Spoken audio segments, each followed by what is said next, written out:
Hi everyone, this is Suzanne Wagner. I'm doing This Week in Astrology. It is for the week of June 2nd through the 8th, 2024. Once again, I'm running a bit late with the weekly astrology. Sorry about that.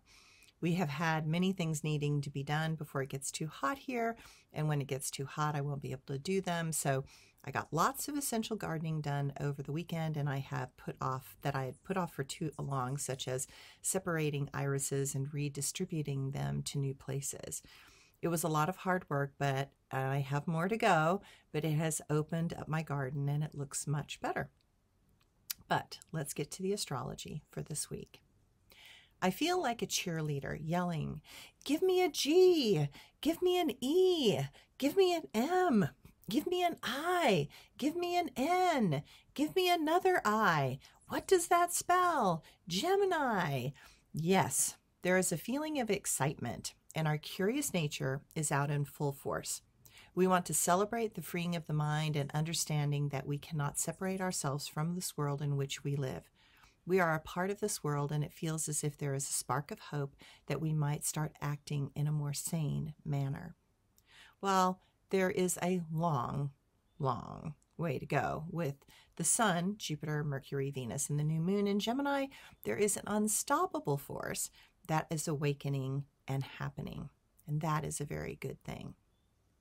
June 3rd, Jupiter will trine Pluto. Mercury also goes into Gemini. This energy gives us the energy to do what is needed, and we are looking at how we can somehow expand together.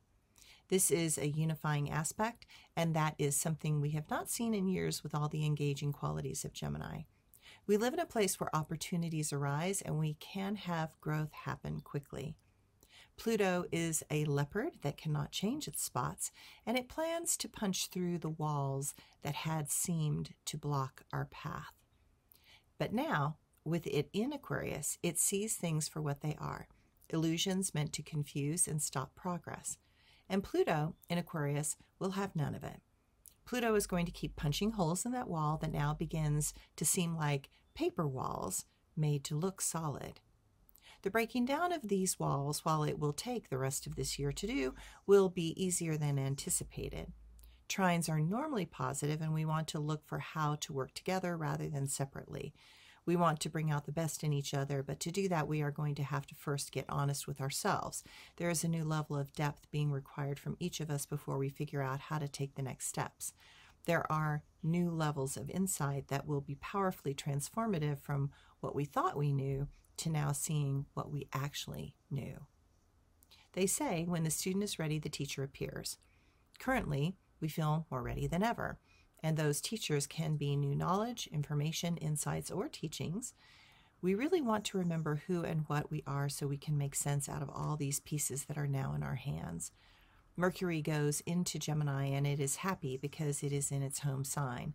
This is very beneficial and supports us in being able to handle the rapid shifts that are now happening in technology. We need our mind to be tip-top and in shape. We need to feel as if we can understand and make sense out of many complex steps. This astrology supports us in knowing how to build up our cognitive skills to match the reality in which we now find ourselves. Not only are we learning and grasping many new and complicated concepts, but we are also discovering things about ourselves that we never knew.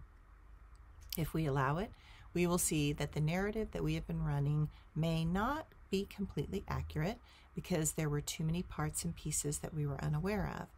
We see how assumptions determined how we shaped our own mind and our current perceptions. This is a beautiful thing because if we alter even slightly the story we have been telling ourselves, we will discover a totally new way to walk in this world. What will become clear is that we no longer want the old narrative. We want to choose a new way. We feel as if our eyes can finally see and our hearts are ready to light up. Jupiter will conjunct Gemini, June 4th. As Jupiter is sitting on the edge of the early degrees of Gemini, it's going to be met by fleet-footed Mercury doing the same thing. And for a moment, they decide to connect and open the magical doors of wonder, excitement, and collaboration. Jupiter wants to go big or go home, and Mercury loves all things in the mental world. This is a moment when magic seems to happen without trying. Those that are supposed to help you arise effortlessly and with no resistance. After things being so hard for so long, it can feel as if the universe is in the mood to throw blessings all around. It helps us feel as if we are part of something bigger, and the plan is finally showing up, and that finally something has our back. The possibilities expand and the potential is now obvious, but for this moment, it will not last long, so you will have to leap as it is offered and not hold back. This moment will pass too quickly. Believe in your dreams and learn to allow those dreams to begin to have a life of their own. Thanks, everyone. Now, let's go to Venus appears in it to enter the light of the sun, a Venus Cazimi, on June 4th. Expansion is happening in lots of ways, and this is just one more piece of good news. We feel surrounded in a positive light and love. We are happy in a way that we have almost forgotten we could feel. Our self-doubt seems to have gone away, and we see that there are some new insights and perspectives that are going to try to allow us to shape a new future. And Gemini new moon, June 6th. And if we are not done with all this Gemini this week, the moon and the sun are aligned, and it feels as if things are happening. We feel freer and as if the air we breathe is more alive and inviting us to play. Notice how active the mind becomes.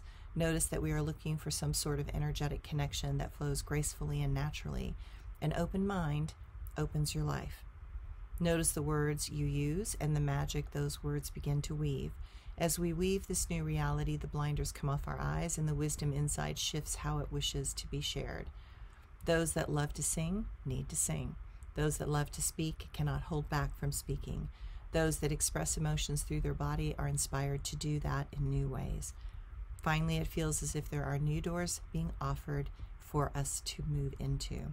And as we do that, the old doors close and disappear. Those old ways were a vehicle by which we learned how to navigate that reality. But now we are in a very new one, and we realize that we do not need a car, but an airplane. Don't worry, your plane is waiting for you in the hangar. You just need some lessons in how to fly it. Thanks, everyone.